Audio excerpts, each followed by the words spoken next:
आईच्या बोटाला धरून 6 वर्षाचं लेकरू बाजारात गेलेलं आहे.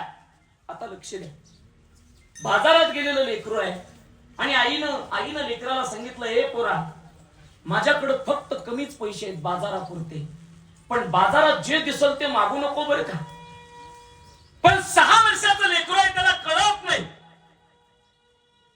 लेकरानं जिलेबी पाहिली, जिलेबी. ए आई, तू म्हणते ग काही मागू नको, पण ऐक ना ग, मला जिलेबी खायची. आई म्हणते, हे पोरा, अरे जिलेबी घ्यायला पैसे नाहीत रे. लावू द्या, जिलेबी घ्यायला पैसे नाहीत. बरोबर आहे त्याच, जिलेबी घ्यायला पैसे नाहीत, पुढच्या बाजारी घेते बरं का. पोरग गप झालं. 6 वर्षाचं लेकरू, कळालं त्याला.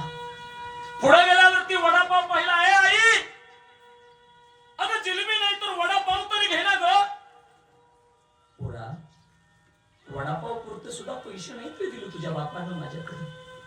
रडतं लेकरू, रडतं. ए आई, नको घेऊ वडापाव, पण ऐक ना ग, दिसणारा लाडू तरी घे ना ग.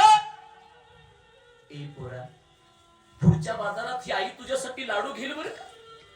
ऐक. अर्ध्या तासाचा वेळ निघून गेला आणि लेकरू आईपासून वेगळं झालं गर्दीत. आता मात्र रडायला लागलं.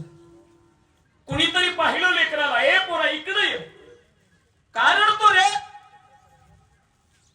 बाबा, आतापर्यंत आई माझ्या बरोबर होती बाबा. बरं, पण ऐक ना रे पोरा, रडू नकोस. तुला जिलेबी खायला देऊ का रे. नको बाबा. तुला लाडू देऊ का. नको बाबा. तुला वडापाव नको, तुला खेळणं नको, मग तुला काय देऊ. ते म्हणतं, मला माझी आई द्या. महिला मंडळ, जोपर्यंत आई बरोबर आहे तोपर्यंत आईची किंमत कळत नाही. सगळ्या वस्तू मागतो आपण, सगळ्या प्रपंचात गोळा करतो, पण आई बाप बरोबर असताना आई बापाची किंमत कळत नाही. सगळ्या बाजारातल्या वस्तू आम्हाला मिळतात, पण आई बाप गेल्यावरती सगळ्या वस्तू मिळून सुद्धा आमचं मन शांत होत नाही. जोपर्यंत आम्हाला आमची आई दिसत नाही तोपर्यंत. लक्ष